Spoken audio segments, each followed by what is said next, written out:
जय हिंद साथियों, आप सभी का स्वागत करता हूं आप सभी के अपने चैनल स्मार्ट स्टडी डीएस में। साथियों, आज की इस वीडियो में एमपी पुलिस कांस्टेबल एग्ज़ाम जो आपका 30 अक्टूबर को पेपर है, उस पेपर को पूरी तरीके से फिनिशअप करेंगे। यानी कि एक ऐसी क्लास में आपको समर्पित करूंगा जिस एकमात्र क्लास को देखकर आप अपने परीक्षा को क्रैक कर सकते हैं और यहां पर एग्ज़ाम को फोड़ कर रख सकते हैं। मैं कहूँगा यहाँ से आपको इतनी इंपॉर्टेंट क्लास मिलेगी। जो क्वेश्चन आपको दिए जा रहे हैं, सबसे पहले 40 क्वेश्चंस करेंगे जीके जीएस के। शुरू के 15 क्वेश्चन एमपी जीके के आप सभी लोग देखोगे, उसके बाद जीके जीएस के क्वेश्चंस को देखेंगे, फिर मैथ और रीजनिंग के क्वेश्चन। इस एकमात्र वीडियो को आपको देख करके चले जाना है, इन क्वेश्चंस को मनोमस्तिष्क में स्टोर करके चले जाना है। पेपर आप सभी का बहुत ही इजीली क्रैक हो जाएगा। पहला क्वेश्चन आपकी स्क्रीन पर कह रहा है, मध्य प्रदेश के किस शहर को झीलों का शहर कहा जाता है? तो ये आपका भोपाल हो जाता है। उसके बाद देखिए कह रहा, मध्य प्रदेश के प्रथम मुख्यमंत्री कौन थे? अगर ये आपसे पूछ लिया जाए तो रविशंकर शुक्ला ये आपके मध्य प्रदेश के प्रथम मुख्यमंत्री थे। उसके बाद कह रहा, मध्य प्रदेश राज्य के प्रथम राज्यपाल कौन थे? तो इनका नाम पट्टाभी सीतारमैया है, ये मध्य प्रदेश राज्य के पहले राज्यपाल थे। उसके बाद कह रहा, मध्य प्रदेश में क्षेत्रफल की दृष्टि से सबसे बड़ा शहर कौन सा है? तो क्षेत्रफल की अगर दृष्टि से आपसे बात की जाए तो मध्य प्रदेश में सबसे ज़्यादा क्षेत्रफल इंदौर का, इंदौर आपका राइट आंसर हो जाएगा। उसके बाद मध्य प्रदेश की अगर यहाँ पर एक क्वेश्चन बन जाता है, सर्वाधिक सीमा किस राज्य को स्पर्श करती है? तो मध्य प्रदेश उत्तर प्रदेश को करती है, इसको याद रखिएगा। कह रहा क्षेत्रफल की दृष्टि से मध्य प्रदेश देश में स्थान है, यानी मध्य प्रदेश जो ये देश में इसका क्या स्थान है क्षेत्रफल के अकॉर्डिंग। अगर क्षेत्रफल के अकॉर्डिंग बात की जाए तो सबसे बड़ा क्षेत्रफल तो यहाँ पर राजस्थान का है और अपना जो मध्य प्रदेश है ये दूसरे नंबर पर आता है, इसलिए right answer option number B के साथ। मध्य प्रदेश में हर 12 वर्ष बाद कुंभ मेला कहाँ लगता है, ये आपसे पूछा जा रहा है। छोटी सी बात, तो उज्जैन याद रखना, right answer option number B के साथ। उसके बाद मध्य प्रदेश का उज्जैन नगर किस नदी के किनारे बसा हुआ है? तो ये आपका शिप्रा नदी के किनारे बसा हुआ है, जिनका आंसर ऑप्शन नंबर सी बिल्कुल करेक्ट है। अगर आप वाकई में अपने एग्ज़ाम को क्रैक करना चाहते हैं तो इस वीडियो को लाइक करिए ताकि मुझे मालूम पड़ जाए कि ये वीडियो आपको पसंद आई है और एग्ज़ाम तक आपको ऐसी वीडियो और प्रोवाइड करवा दूं जिनको देख करके आपकी तैयारी और ज़्यादा बेहतर हो जाए, क्योंकि परीक्षा में अब टाइम नहीं बचा हुआ है।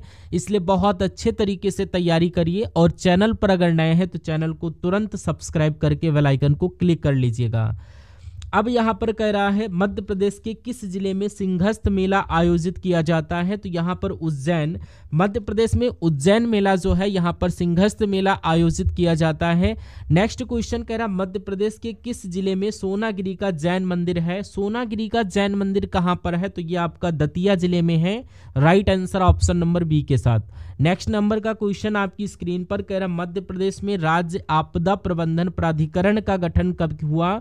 ये बात अगर आपसे पूछी जाए तो ये आपको 2007 याद रखना है। 5 सितंबर 2007 को मध्य प्रदेश में राज्य आपदा प्राधिकरण का गठन किया गया। निम्नलिखित में से किस प्रसिद्ध सरोद वादक का जन्म ग्वालियर में हुआ था? तो यहाँ पर अमजद अली खान का जन्म ग्वालियर में हुआ था, याद रखिएगा। मध्य प्रदेश के किस जिले में जामनी नदी का उद्गम स्थल है? तो ये सागर जिले आपको याद रखना है। ये सारे के सारे क्वेश्चंस को आपको याद रखना है। कह रहा है 2011 की जनगणना के अनुसार मध्य प्रदेश की साक्षरता दर कितनी थी? तो ये आपकी 70.6% थी, याद कर लीजिएगा। स्वतंत्र भारत की राष्ट्रीय ध्वज का डिजाइन निम्नलिखित में से किसने बनाया था? ये इंपॉर्टेंट क्वेश्चन है, स्टार लगा करके रखिएगा। स्वतंत्र भारत के राष्ट्रीय ध्वज का जो डिजाइन है, ये बिहार जीके के सवाल अब कंप्लीट हुए। अब हम लोग यहाँ पर जीके जीएस के क्वेश्चंस को कवर अप करेंगे, विज्ञान के भी क्वेश्चंस देखेंगे क्योंकि वो आपके एग्जाम में आएंगे, ठीक है ना। तो अब अगर चैनल को सब्सक्राइब नहीं किया तो चैनल को सब्सक्राइब कर लीजिए और बहुत जल्द आपको ऐसे ऐसे वीडियोस ला कर दूंगा जो उखाड़ देंगे आपके एमपी पुलिस कांस्टेबल एग्जाम को। इसलिए इस वीडियो को देखिए, ये भी बहुत इंपॉर्टेंट है आपके एग्जाम के लिए। और अगली वीडियो जो हो उसको भी देखिएगा, पहले चैनल को सब्सक्राइब कर लीजिएगा। कह रहा, स्वतंत्र भारत की राष्ट्रीय ध्वज का डिजाइन निम्नलिखित में से किसने तैयार करवाया था? तो पिंगली वेंकैया, ऑप्शन नंबर डी अगर आपका राइट आंसर है, करेक्ट हो जाता है। भारत का राष्ट्रीय आदर्श वाक्य क्या है? तो ये आपको सत्यमेव जयते याद रखना है। समय आपके पास कम है इसलिए तेजी से चलना होगा। जल्लीकट्टू क्या है, क्या एक टैग खेल है, सांड को वश में करने वाला एक लोकप्रिय खेल है, इसलिए right answer option number B के साथ। लावड़ी किस राज्य का लोक संगीत है? अगर एक तरीके से बात की जाए तो लावड़ी ये महाराष्ट्र का है। महाराष्ट्र आपके क्वेश्चन का बिल्कुल करेक्ट आंसर हो जाता है। आयरलैंड की राजधानी कहाँ है?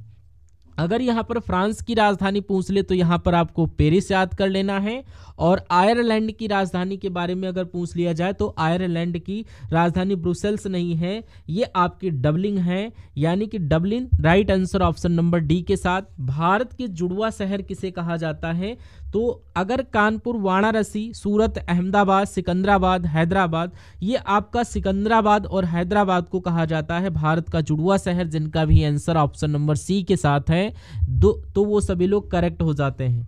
एफिल टावर कहाँ पर स्थित है? ये फ्रांस के पेरिस में स्थित है, right answer option number C के साथ। भारतीय मौसम विज्ञान संस्थान कहाँ पर स्थित है? तो ये आपकी नई दिल्ली में स्थित है। ये मोस्ट इंपॉर्टेंट क्वेश्चन है, आपके एमपी पुलिस में आएगा। अगला देखिए, कह रहा है यूनेस्को का मुख्यालय कहाँ है? यूनेस्को का मुख्यालय ये कहाँ पर स्थित है? पेरिस में स्थित है, right answer option number D के साथ। कह रहा आगा खां कप किस खेल से संबंधित है? तो आगा खां कप ये हॉकी के खेल से संबंधित है, right answer option number D के साथ। हड़प्पा सभ्यता के किस नगर को सिंह का बाग कहा जाता? अभी करंट अफेयर के भी क्वेश्चंस आपको करवाऊंगा, ऐसा नहीं कि कुछ छोड़ दूं, कुछ भी नहीं छोड़ेंगे। आपके लिए ये वीडियो सबसे खास है। अगर आप इस बार वाकई में वर्दी लेना चाहते हैं, एमपी पुलिस कांस्टेबल एग्जाम को क्रैक करना चाहते हैं, तो हड़प्पा सभ्यता के किस नगर को? तो यहाँ पर मोहनजोदड़ो को सिंध का बाग कहा जाता है, right answer option number A के साथ। नंदवंश के संस्थापक कौन थे? तो इनका नाम महापद्मानंद था और यही नंदवंश के संस्थापक थे। इतिहासकार वी.ए. स्मिथ ने किसके विजयों से प्रभावित होकर उसी भारत का नेपोलियन कहकर पुकारा? तो ये भारत का नेपोलियन समुद्रगुप्त को कहा जाता है, right answer option number D के साथ। कह रहा दिल्ली में स्थित जो कुतुब मीनार है, ये इसमें कितनी मंजिलें हैं? अगर मंजिलों की बात की जाए तो इसमें 5 मंजिल है, right answer option number A के साथ। ध्वनि की तीव्रता को मापने की इकाई को हम लोग क्या कहते हैं या किससे पहचान करते हैं? विज्ञान के कुछ क्वेश्चंस आपको देते हैं जो आपके एग्जाम में डायरेक्ट मिलने वाले हैं। तो ध्वनि की तीव्रता को मापने वाली इकाई डेसिमल हो जाती है, right answer option number D के साथ। एक सामान्य मानव कान यानी कितनी सीमा तक की ध्वनियां सहन कर सकता है? अगर नॉर्मली उसके कान में आवाज आ रही है 80 डेसिबल की तो ये नॉर्मल है, इससे ज्यादा हो जाएगी तो वो दिक्कत करने लगती है। उसके बाद देखिए, कह रहा है एक समान, ये हो गया। निम्नलिखित में से किस तत्व की परमाणु त्रिज्या सबसे अधिक होती है? ये आपके एग्जाम में आने वाला सबसे इंपॉर्टेंट क्वेश्चन है, तो क्लोरीन आपका right answer option number B के साथ चला जाएगा। अगला क्वेश्चन कह रहा है निम्नलिखित में से कौन सा एक विटामिन ए का प्रचुरतम स्रोत है? तो यहाँ पर आम, क्योंकि विटामिन ए पाया जाता है प्रचुर मात्रा में आम में। और यहाँ पर सर्वाधिक दाता रक्त समूह आप सभी से पूछा जाता है। रक्त समूह, ऐसा कौन सा रक्त समूह जो दाता, यानी कि दाता की अगर बात की जाए तो ओ ब्लड ग्रुप आपका राइट आंसर हो जाएगा। मानव शरीर के रक्त संचरण की खोज किसने की थी? तो ये विलियम हार्वे के द्वारा की गई थी, मानव शरीर के रक्त संचरण की खोज। उसके बाद देखिए, हाल ही में सरपंच संवाद राष्ट्रीय गुणवत्ता सम्मेलन कहाँ आयोजित हुआ है? तो ये करंट अफेयर का क्वेश्चन है, याद रखिएगा। अभी हाल फिलहाल की बात है, नई दिल्ली में सरपंच संवाद राष्ट्रीय गुणवत्ता सम्मेलन आयोजित किया गया था। उसके बाद कह रहा कौन नेपाल की पहली महिला अटॉर्नी जनरल बनी है? ये भी याद रखना है, सविता भंडारी इनका नाम है और ये नेपाल की पहली महिला जो अटॉर्नी जनरल बनी है। हाल में किसे अगस्त 2025 के लिए ICC player of the month चुना गया है? ये भी बहुत इंपॉर्टेंट क्वेश्चन है। तो ये आपका ओरला फेंडर गास्ट को चुना गया है और मोहम्मद सिराज को भी चुना गया है, इसलिए right answer option number C के साथ। आनंद कुमार ने स्पीड स्केटिंग विश्व कप चैंपियनशिप में कौन सा पदक जीता है? तो इन्होंने स्वर्ण पदक जीता है। आनंद कुमार ने स्पीड स्केटिंग या इन्होंने स्वर्ण पदक जीता है। अब हमारे 40 क्वेश्चन हुए कंप्लीट, जीके जीएस के, एमपी जीके के और उसके बाद करंट अफेयर और विज्ञान के। अब हम लोग यहाँ पर रीजनिंग के क्वेश्चन देखेंगे, क्योंकि आपके एग्जाम के लिए रीजनिंग भाई बहुत इंपॉर्टेंट है। मैं कहूँगा अगर आप इन सारी क्लासेस को देखोगे तो यहाँ पर रीजनिंग के सेक्शन में आपके फुल मार्क्स आएंगे, यानी कि जितने भी क्वेश्चंस आएंगे वो सारे क्वेश्चंस, वो सारे कॉन्सेप्ट आपको हमारी वीडियोस से देखने को मिलेंगी। तो पहला क्वेश्चन कह रहा है यहाँ पर ऑस्ट्रेलिया, डेनमार्क और देश, ऐसा क्वेश्चन एक आता है। तो ऑस्ट्रेलिया भी एक देश है, और तो ये आपका देश हो गया, और इसमें एक देश ऑस्ट्रेलिया है और एक डेनमार्क है। तो ऐसा आरेख कहाँ पर बना हुआ है? ऑप्शन नंबर सी में मुझे दिख गया, तो राइट आंसर सी के साथ। कह रहा उस विकल्प का चयन कीजिए जो तीसरे पद से उसी प्रकार संबंधित है जिस प्रकार दूसरा पद पहले पद से संबंधित है। मेमना की अगर बात करें तो मेमना जो होता है वो उछलता रहता है, आप देखते रहते हैं।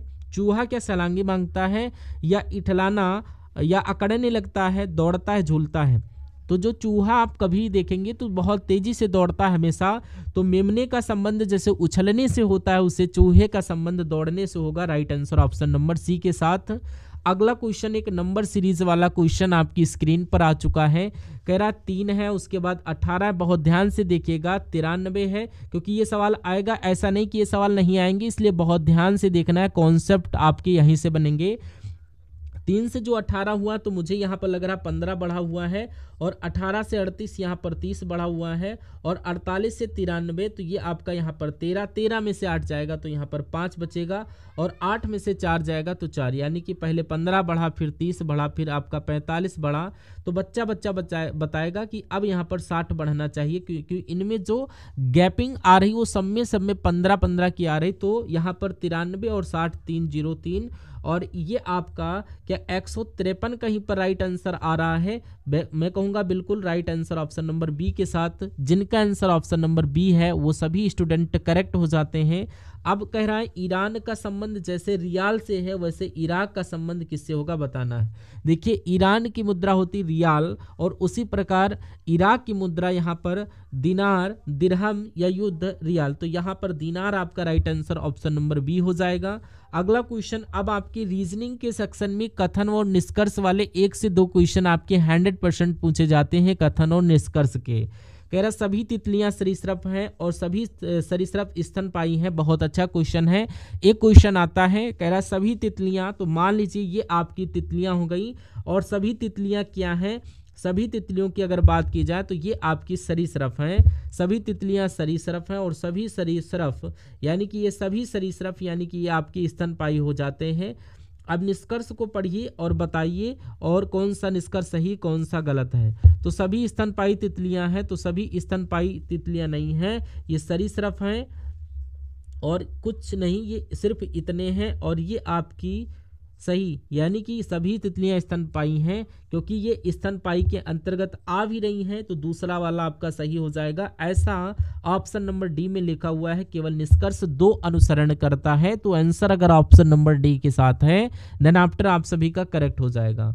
अगला क्वेश्चन आपकी स्क्रीन पर आराम से लेवल बढ़ाया गया है, इतने लेवल पर आप सभी के क्वेश्चंस करवाएंगे, यानी कि नीचे से ऊपर हायर की तरफ चलेंगे, इजी टू मॉडरेट लेकर चलेंगे। एनर्जेटिक रहिए, सुस्त मत रहिए, क्योंकि परीक्षा वाला समय है, इधर उधर पढ़ने का कोई वक्त नहीं है। अब सिर्फ वही जो आपसे सटीक पेपर में पूछा जाएगा। तो अच्छा क्वेश्चन है, आएगा एक क्वेश्चन। कह रहा 8 दोस्त हैं A B C D E F और G H। कह रहा दोपहर के भोजन के लिए एक गोल मेज के चारों ओर एक दूसरे की तरफ मुंह करके बैठे हैं। एक गोल मेज है और उसमें चारों तरफ उसके एक दूसरे की तरफ मुंह करके बैठे हैं। बना लेते हैं गोल मेज, और 8 लोग हैं, तो 1 2 3 4 5 6 और ये 7 8 लोग मैंने बना दिया है। अब कहाँ जा रहा है? ए एफ के सामने है, और बी ए दाएं दूसरे स्थान पर बैठा है।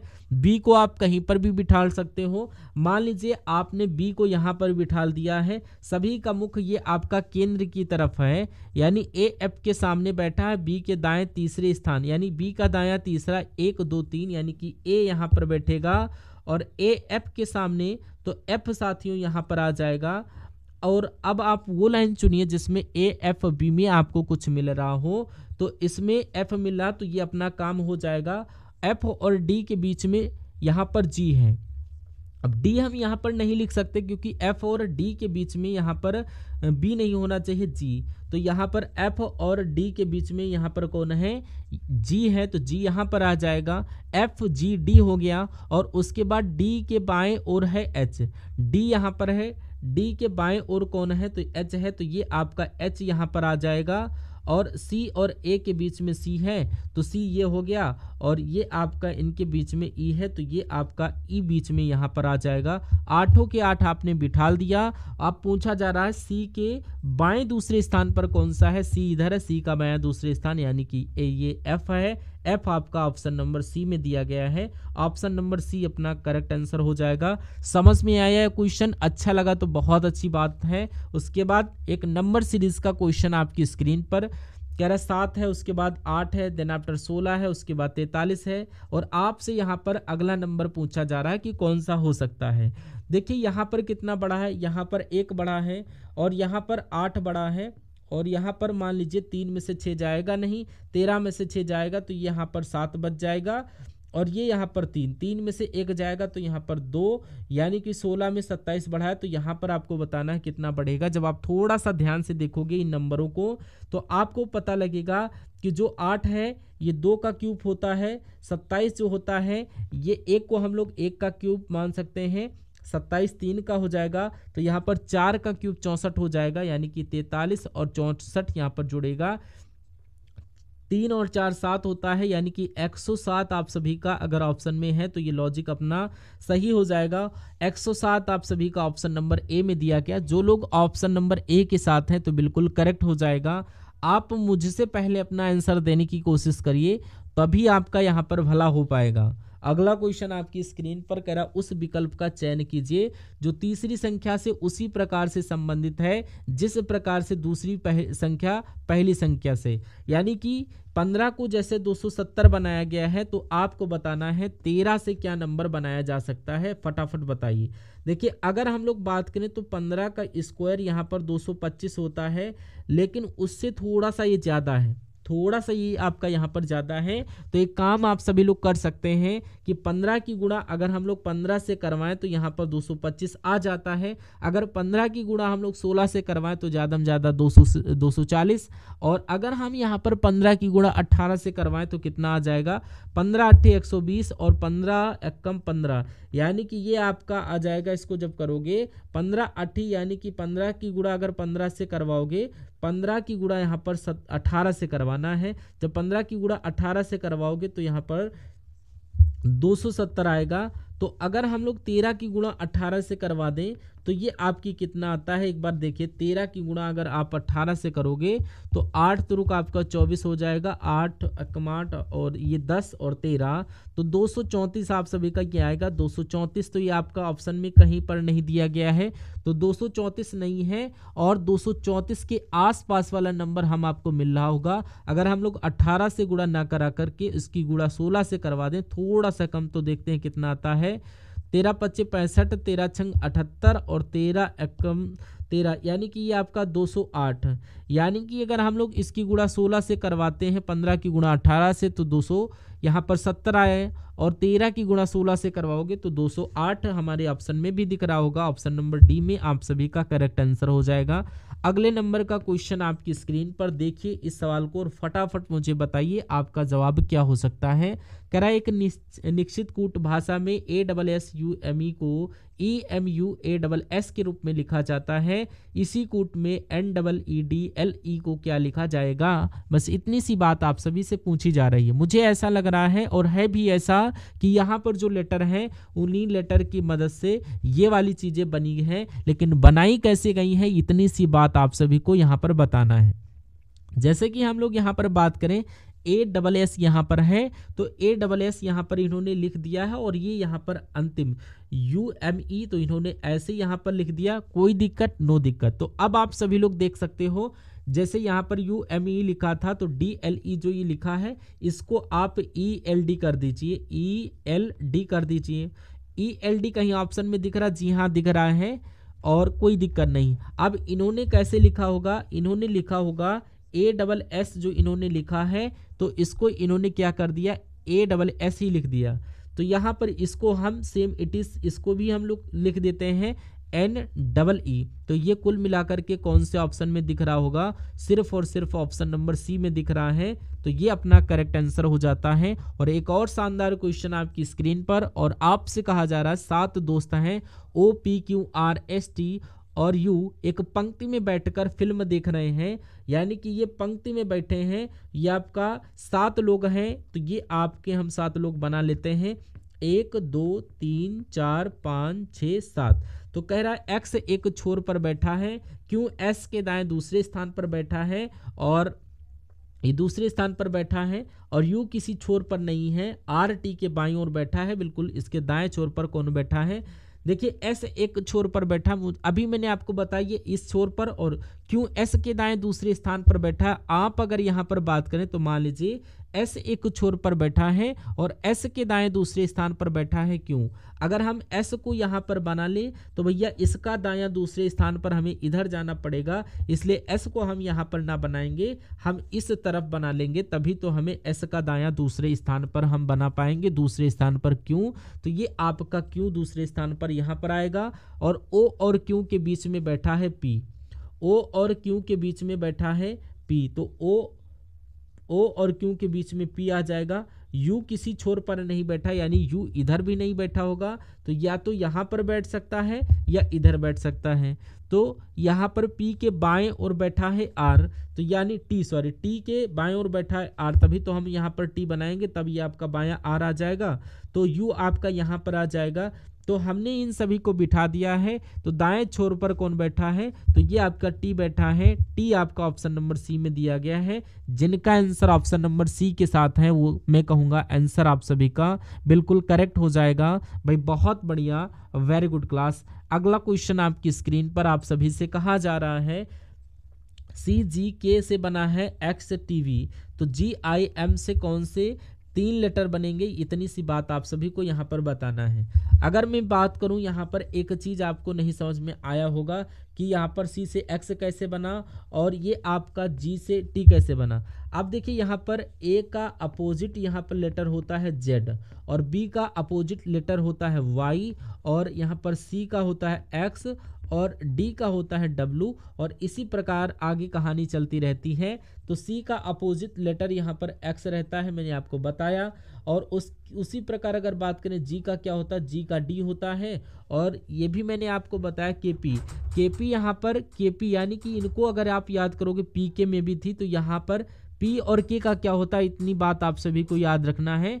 तो उफ बाई लव, यानी ये कहने का मतलब है कि U का मतलब यहाँ पर F और B का Y, और ये आपका E का अपोजिट पूछे तो B बताना है। तो G की अगर बात करें तो G का मैंने आपको बताया T।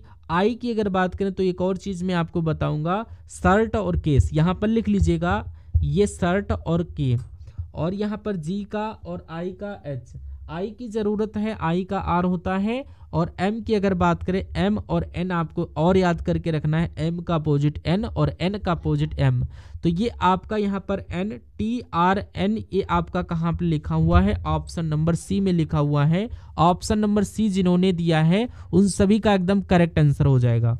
उसके बाद अब यहाँ पर हमने जो क्वेश्चंस इन्वॉल्व किए हैं वो मैथ्स के इन्वॉल्व किए हैं। मैथ के क्वेश्चंस को आपको यहाँ पर देख लेना है कि कौन कौन से सवाल कैसे कैसे क्वेश्चंस आपके एग्जाम में पूछे जाते हैं। करा A अनुपात B अगर 5:8 है, अगर A 5 है B 8 है, B और C 11 और 13 है, A बराबर 110 है, तो C का कोड क्या होगा।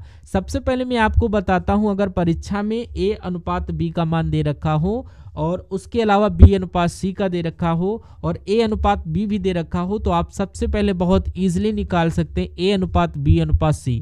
उसके बाद आगे का काम कर सकते हो। कैसे निकालना है मैं ट्रिक बताऊंगा। आप यहाँ पर देखेंगे A अनुपात B अनुपात C जो कि 5:8 है, और आप इसकी मल्टीप्लाई करिए, 5 की यहाँ पर गुणा 11 से करवाओगे 1 मिनट, यहाँ पर 11 की गुणा 8 से करवाओगे तो 11 8 88, जो कि यहाँ पर A और B का अनुपात निकल करके आएगा, जो कि यहाँ पर 55 आ जाएगा, 88 आ जाएगा, और 104 ये अनुपात A अनुपात B अनुपात C का अनुपात निकल कर आएगा। अब यहाँ पर A बराबर भैया 11 दे दिया गया है, आपने यहाँ पर 55 लिखा है लेकिन A बराबर 11 दिया गया, लेकिन A बराबर 11 कैसे करोगे, जब आप 55 की 2 गुना यानी 55 का 2 गुना करो या 2 से गुणा करवा दो, तो यहाँ पर जब 88 से यानी 88 को 2 से गुणा करवाओगे तो ये आपका 88 की अगर मैं बात करूं 2 से गुणा करवाओगे तो 176 ये आपका आएगा। तो ये आपका निकला ओरिजिनल A अनुपात B अनुपात C। लेकिन यहाँ पर अगर मैं बात करूं ये हमसे क्या कह रहा C का मान बताइए। C का मान 208 निकला और 208 ऑप्शन में भी दिया गया है, तो ऑप्शन नंबर C के साथ करेक्ट आंसर चला जाएगा। नेक्स्ट नंबर का क्वेश्चन आप सभी के स्क्रीन पर आप सभी से कहा जा रहा है कि यहाँ पर ये क्वेश्चन स्किप करिए, यानी कि यहाँ पर जो 53 नंबर क्वेश्चन है इसको स्किप करिए और इसके नेक्स्ट नंबर का क्वेश्चन देखिए। यहाँ पर कुछ क्वेश्चन है जो आपके एमपी पुलिस कांस्टेबल के एग्जाम में प्रीवियस ईयर में पूछे गए हैं। कह रहा है किसी वस्तु का क्रय मूल्य वस्तु के विक्रय मूल्य से 30% कम है। दो चीजें यहाँ पर बताई गई हैं, एक तो आपका क्रय मूल्य बताया गया है और दूसरा चीज ये आप बताई गई कि विक्रय मूल्य यहाँ पर बताया गया है। कहा जा रहा है कि किसी वस्तु का क्रय मूल्य यानी कि सीपी जो होती है उसकी विक्रय मूल्य से यहाँ पर 30% कम है। अगर विक्रय मूल्य 100 है तो 30% कम होकर यानी कि 70 हो जाएगा। आपने अगर वस्तु को 70 रुपये में खरीदा है तो यहाँ पर उसको 100 रुपये में बेच दिया, तो लाभ अगर पूछा जाए तो 30 का हो जाता है। तो 30 का लाभ यहाँ पर पूछा जा रहा है, लेकिन उसको प्रतिशत में आपको बदलना है। प्रतिशत में बदलने के लिए 100 से गुणा करेंगे, नीचे क्रय मूल्य यहाँ पर 70 है, जीरो से ये जीरो आपका कैंसिल हो जाएगा। अब आपका 300/7 आ जाएगा। इसको आपको कैलकुलेट करना है और 7 कम 7 7 चौक 28, यानी कि इसको जब करोगे तो 7 दूना 14 और ये आपका कितना निकल कर आएगा 7 दूना 14, 6 और पॉइंट लगाओगे तो ये 7 8 56, यानी कि 42 पॉइंट करके आंसर आएगा। 42 पॉइंट करके आंसर ऑप्शन नंबर डी में दिया गया है। जिनका भी आंसर ऑप्शन नंबर डी के साथ है वो सारे के सारे स्टूडेंट एकदम करेक्ट आंसर दिए हैं। आप मुझसे पहले अपना कैलकुलेट करके आंसर बता दीजिएगा, अगर नहीं कर पा रहे तो जो मैं बता रहा हूं उसे सीखते रहिए। अब अगला क्वेश्चन कह रहा पुनीत 60 किलोमीटर प्रति घंटा की स्पीड से अपने कार्यालय जाता है और 90 किलोमीटर प्रति घंटा की स्पीड से घर वापस लौटता है। मान लीजिए ये उसका घर है और ये इसका कार्यालय है, ये दूरी इसकी दी गई है, यानी सुबह सुबह जब वो जाता है तो 60 किलोमीटर प्रति घंटे की गति से जाता है, लेकिन जब वो वापस रिटर्न बैक आता है तो स्पीड बहुत तेज कर देता है, 90 किलोमीटर प्रति घंटे की स्पीड कर देता है। तो ये पूरी यात्रा के लिए पुनीत की औसत गति क्या होगी? आपको हमेशा सवाल में दो चालें दी गई होंगी, चाल 1 चाल 2, और आपसे पूछा जाता औसत गति बताइए। तो एक औसत गति का एक सूत्र होता है, औसत चाल कह लो या औसत गति कह लो, बात ही की होती है। तो इसका सूत्र जो होता है वो आपको कर लेना, आपको लिखना है यहाँ पर 2, और जो आपकी दोनों चालें हैं तो यहाँ पर उसका गुणनफल कर देना। जैसे पहली चाल 60 है, दूसरी चाल 90 है, बटे में दोनों चालों को आपस में जोड़ देना है, यानी कि 60 + 90 को आपस में जोड़ दोगे और उसके बाद यहाँ पर 2 × 60 और गुणा 90 और बटे में ये आपका 150 आ जाएगा। अब यहाँ पर 0 से 0 आपका कैंसिल हो जाएगा और अगर कट करोगे तो 3 दूना 6, 3 × 5 = 15 और कट करोगे 5 × 5 और 4 जाएगा, 5 पटवट 40, 18 दूना 36, 36 दूना 72, यानी कि उसकी जो आपकी औसत चाल निकल करके आएगी, औसत गति ये आपकी 72 मीटर प्रति सेकंड आएगी और 72 मीटर प्रति सेकंड ये आपका ऑप्शन नंबर सी में दिया गया है।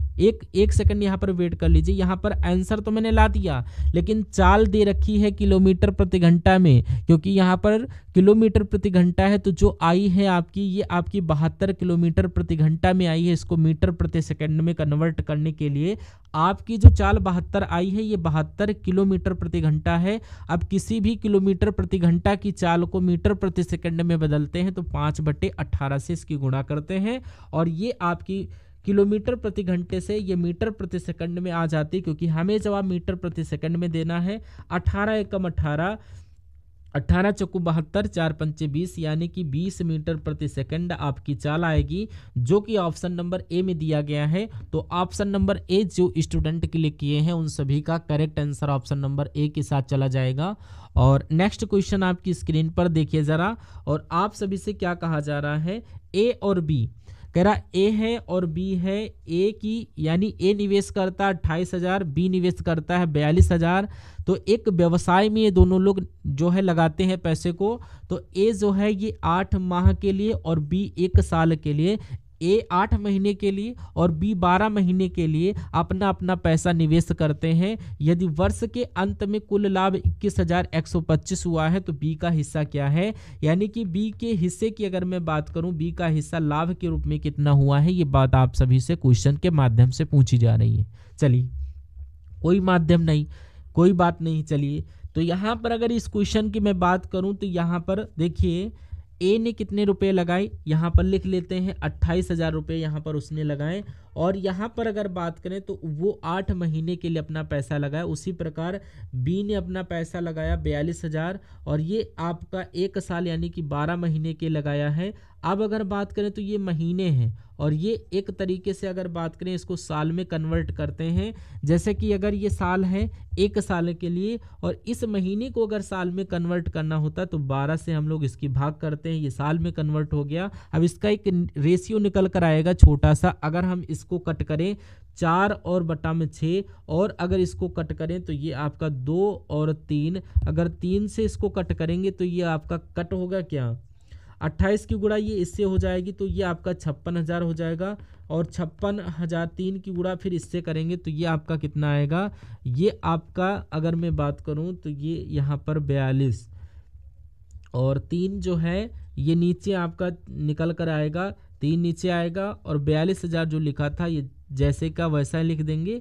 और यहाँ पर देखिए अब ये अनुपात बराबर का काम करता है, बराबर कर लो या फिर अनुपात लिख लो। 3 की गुणा 42 से करोगे तो 42 की गुणा अगर 3 से करोगे, कैलकुलेटर का मैं यूज कर लेता हूँ क्योंकि टाइम बहुत कम है, आप सभी लोग नोटबुक पे कर लीजिएगा।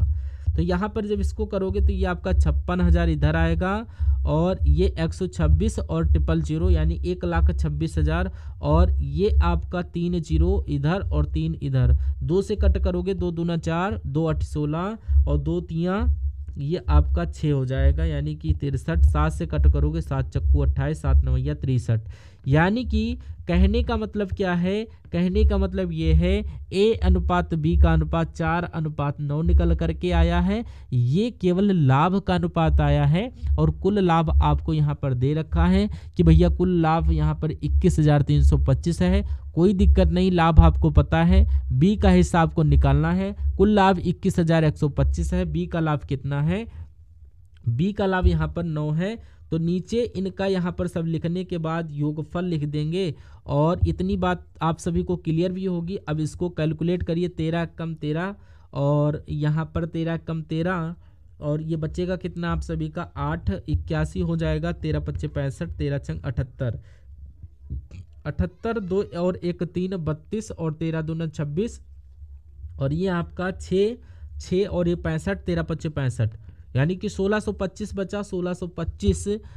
1625 की गुणा आप 9 से करा लीजिए। 1625 की गुणा 9 से जब आप कराओगे आप सभी का राइट आंसर आ जाएगा। 9 25 45 और 9 दूना 18 और ये 22 और 9 25 45 और ये आपका 54 55 56 और हासिल ये आपका 14,625 जो आएगा वो आपका क्या आएगा, वो आपका बी का हिस्सा निकल करके आएगा। ऐसे आप एक का भी हिस्सा निकाल सकते हैं, पर 9 की जगह पर 4 रखना। थोड़ा सा समय लग गया, कोई दिक्कत नहीं है भैया, टाइम तो लगता है, लेकिन ये अंतिम सवाल आपकी स्क्रीन पर था और उम्मीद करता हूँ ये क्वेश्चंस आपको बहुत अच्छे तरीके से समझ में आए होंगे।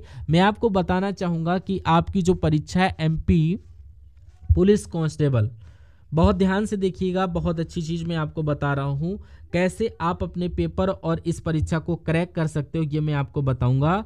तो आप में आएगा क्या, आप में यहाँ पर जीके आएगी और आपकी यहाँ पर MP जीके, क्योंकि MP का पेपर है तो MP जीके आएगी। और उसके अलावा आपका रीजनिंग के सेक्शन में यहाँ पर रीजनिंग के क्वेश्चन और आपकी मैथ आएगी। और उसके अलावा कुछ क्वेश्चन आपके जो आएंगे वो करंट अफेयर के आते हैं। करंट अफेयर के जो क्वेश्चन आएंगे वो सिर्फ और सिर्फ आपके यहाँ पर 2025 के आएंगे और मैं आपको यहाँ पर प्रोवाइड करवाऊंगा ये सारे के सारे सेशन जीके जीएस और करंट अफेयर। और आप सभी को यहाँ पर क्या करना है, सेशंस को बहुत ही ध्यानपूर्वक वॉच करना है और आप सभी का जो पेपर है 30 अक्टूबर को स्विच हो चुका है। सो प्लीज़ सेशंस को ज़्यादा से ज़्यादा शेयर करिए और ज़्यादा से ज़्यादा देखिए और लाइक करिए। और उसके अलावा जितना भी आपका टाइम बचा हुआ है, डेली 2 से 3-3, 4-4 क्लासेस प्रोवाइड करवाऊंगा। मेरा मानना है एग्ज़ाम तक जितनी भी क्लासेस मैं आपको प्रोवाइड करवाऊं, उस क्लास में अगर आप अच्छे तरीके से अपना इनरोलमेंट करते हैं तो कोई दिक्कत आपको नहीं होती। आप अभी तक अगर नहीं पढ़े हैं तब भी आपको कोई वो कन्फ्यूज़न वाली कोई बात नहीं होगी। तो आपको इतना काम करना है, हर एक क्लास की आपको सेपरेट क्लासेस में दिला दूंगा जो आपका 30 अक्टूबर एमपी पुलिस का पेपर आने वाला है। तो बेस्ट ऑफ लक आपकी एग्जामिनेशन के लिए। और आप सभी लोग अगर नए विजिट कर रहे थे और अभी तक यहाँ पर इस सेशन को देखते हुए चले आए हैं तो उसको यहाँ पर ज़रूर वॉच करिए और अपने फ्रेंड सर्कल में शेयर करके, अगर नए विजिट कर रहे थे चैनल को सब्सक्राइब नहीं किया है तो उसको सब्सक्राइब करके बेल आइकन को ऑन कर लीजिएगा। और एक रिक्वेस्ट रहेगी कि अपने ये फ्रेंड सर्कल में ज़रूर वीडियो को फैला दीजिएगा। हम सभी लोग मिलते हैं आने वाले वीडियो में। जय हिंद साथियों।